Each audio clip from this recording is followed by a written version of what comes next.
참 예수님 매일 강론을 올리는 집사 파더입니다. 오늘은 2020년 9월 4일 연중 제22주간 금요일입니다. 오늘은 독서부터 시작하는 것이 아니라 복음의 내용부터 시작할까 합니다. 복음은 루카복음 5장 33절에서 39절의 말씀입니다. 내용은 단식 논쟁에 관한 내용입니다. 유다인들에게 있어서 기도와 단식은 하느님께 드리는 봉헌의 의미를 담고 있습니다. 그래서 유다인들은 1년에 한 번 속죄의 날에 의무적으로 단식을 합니다. 그런데 바리사이들은 일주일에 2번을 단식했습니다. 월요일과 목요일에 단식을 거행했고 그것을 통해서 자신들의 의로움을 드러내었습니다. 이처럼 단식은 기도 생활의 기준이 되는 활동이었습니다. 그리고 그 당시에는 스승과 제자라는 관계가 성행했는데 어떤 사람을 스승으로 모시고 그 사람을 따라 나서는 문화가 있었습니다. 그래서 요한의 제자, 예수님의 제자들이 존재하는 것입니다. 그런데 이것은 요한이나 예수님에게만 해당되는 것이 아니라 율법학자들 중에서도 제자를 두고 무리를 이루기도 했습니다. 그리고 이 무리들은 스승의 가르침을 받아들여 살아가는 사람들이었습니다. 오늘 복음을 보면 바리사이들과 율법학자들이 예수님께 이야기를 합니다. 요한의 제자들은 자주 단식하며 기도를 하고 바리사이의 제자들도 그렇게 하는데 당신의 제자들은 먹고 마시기만 하는군요. 여기서 요한은 세례자 요한을 의미합니다.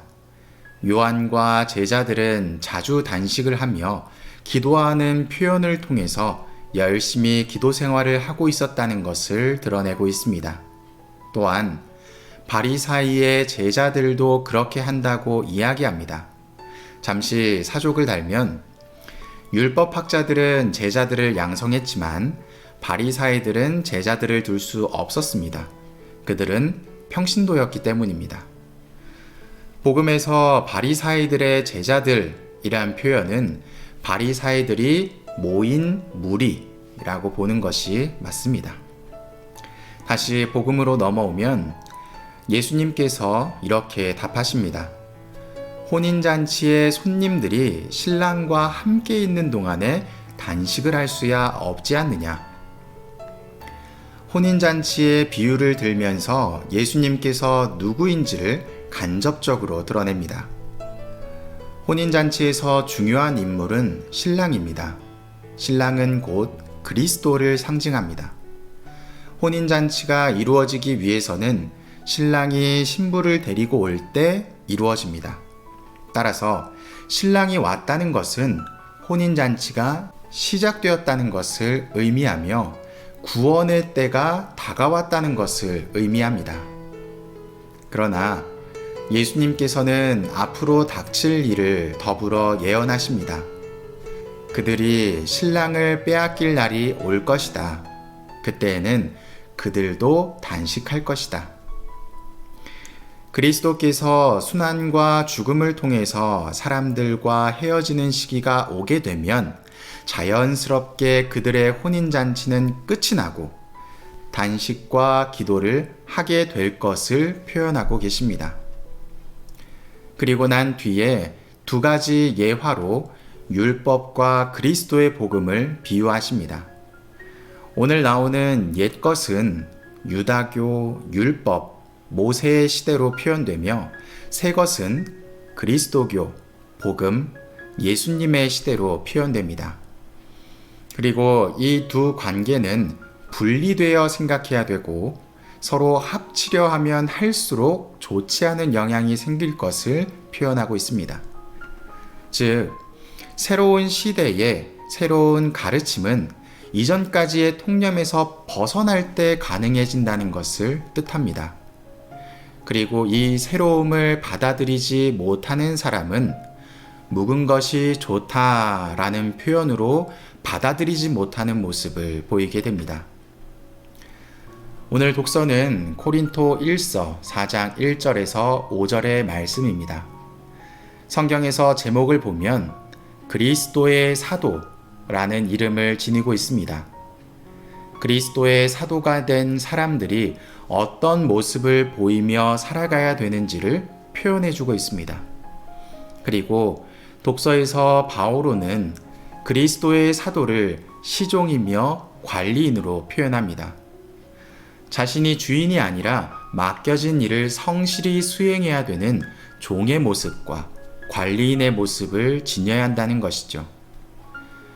그들에게 필요한 것은 단 하나, 성실한 사람으로 주인에게 드러나는 것입니다. 바오로 사도는 복음의 표현을 가져오면 새 것을 전하는 인물입니다. 그리고 이 새 것을 유다인이 아니라 새로운 그리스도인들에게 전했던 인물입니다. 마치 오늘 복음의 표현으로 보면 새 술을 새 부대에 담는 것처럼 느껴집니다. 그리스도인으로 살아가는 우리는 새로운 사람으로 거듭나야 합니다. 어쩔 수 없이 현 시점에서 코로나에 대한 이야기를 하지 않을 수 없을 것 같은데요. 시대는 변화하고 있습니다. 아니, 이미 변했습니다. 마치 교회가 중세의 혼란한 시기를 지냈던 것처럼 산업혁명으로 인해 종교의 가치가 무가치해져 보이던 시대를 마주한 것처럼 현재의 코로나를 통한 신앙은 위기에 봉착했습니다. 새로운 시대를 마주한 것입니다. 이제는 변화되어야 합니다. 과거로 돌아가려는 움직임이 아니라 앞으로 나아가며 변화에 순응하고 변화되어야 하는 시기입니다. 여러분의 신앙도 개방되어야 합니다. 과거의 신앙생활에 안주하며 머물러 있었다면 나도 모르는 사이에 물살에 휩쓸려 저 멀리 떠내려가는 배와 같아지는 상황에 놓이게 되는 것입니다. 여러분은 부지런히 노를 저어 앞으로 나아가시기 바랍니다. 그것이 변화와 시대에 부응하는 하나의 모습이며 또 신앙 안에서는 성숙되어져 가는 모습으로 표현되는 것입니다. 사랑합니다.